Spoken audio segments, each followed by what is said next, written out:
Accelerator is one business support scheme. We will say there are others out there. We can talk about the others after the event if you wish. We are moving at quite a pace, so if you do have, or ask a question, if you could just make a note of that, and we've got some time for that at the end. So we're trying to keep things to a quite a tight schedule. So to say, Growth Accelerator, how many people have, I know there's one or two clients in the room, how many people have heard of Growth Accelerator? Just to show now. So it's about 50%, which is not bad actually, it's quite good. But hopefully it's not just about Growth Accelerator today, you're going to take a lot away in practical tips and hints. I cover Coventry and Warwickshire, manage that the Growth Accelerator, and my responsibility is to sign up clients and help them through the process.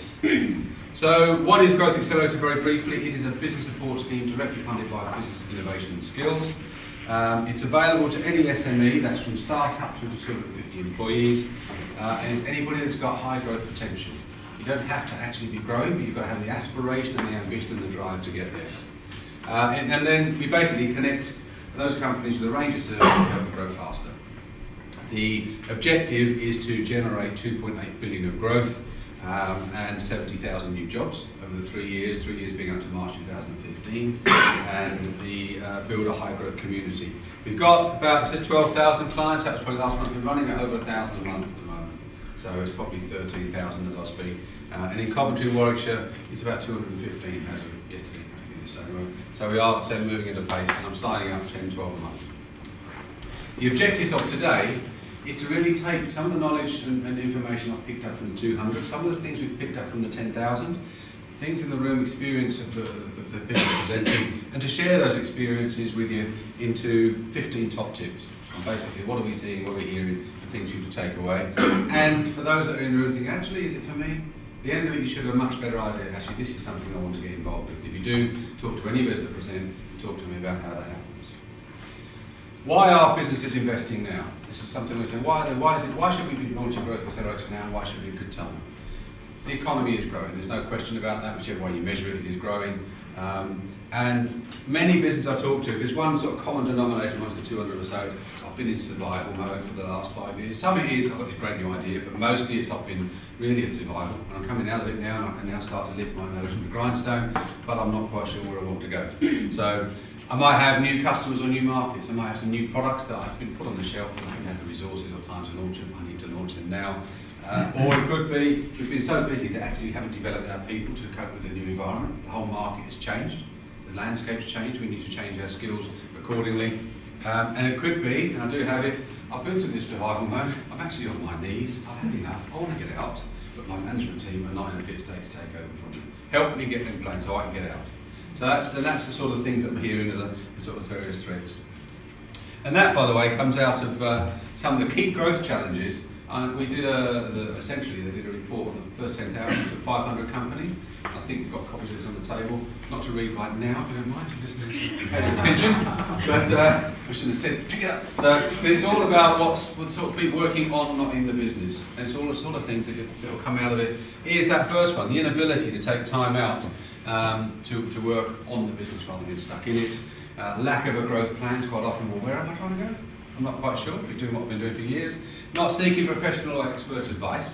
And on this area, as I was at a presentation with a guy called Will Greenwood. Anybody involved in rugby will know that chap.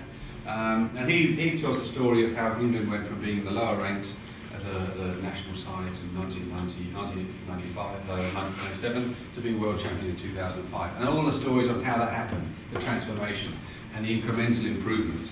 And one that sticks in my mind is they engaged a lady called Cheryl Calder, who's the coach for the Australian hockey team over 2 world championships. The only person I think to successfully be a coach over 2 and win 2 world championships. They brought her in and she said, "You're fabulous, you're brilliant, you're so fit, you're so strong, you're working as a team, you're pushing, you're all going in the right direction, you generally know what you're doing, but you're not using the most important muscle in your body, which is your eyes." And she taught, over a period of months, she taught them all about peripheral vision and communication of the situation. And out of that you can say, well, that's why Johnny Wilkinson took that kick at the last minute, got it over the, because he knew where he was and he got it over the posts, where it could not be. But was that the 1% that got us the World Cup? I don't know. But it was external help from somebody outside the industry that had a different view on what you're doing. That is the benefit of coaching. Making properly informed decisions, likewise. Reworking issues is a common challenge. being distracted by non-value added, and raising the skills as I mentioned. The evidence for using external support, if you are in doubt, again, another thing, government are great at doing analysis of statistics, taking the 10,000 views, there are reports available on it, but basically it's saying 96% would recommend Growth Accelerator, which is a recommendation for using business support schemes, to be frank. 92% are satisfied with their coaching and expertise, the sort of people you're going to hear from this morning. And again, 96% are on track to achieve their growth plan milestones. So it's helped them get that journey, realise what they could, maybe they could have done it on themselves, but actually it's given that reassurance, raise it from possibility to probability. So you're happy. Top barriers to growth. And I've excluded startups because they tend to be a slightly different situation, but generally for a more established business, the key things, the top barriers, strategy and management. Where am I trying to go and how am I going to manage that growth journey? The skills of the staff. How am I going to get people engaged more? How am I going to develop their skills? And sales and marketing. How am I going to identify the best clients and how do I actually close the orders? All of those topics are covered this morning. Without further ado, I'll hand you over to Martin to open that to talk to you about strategy.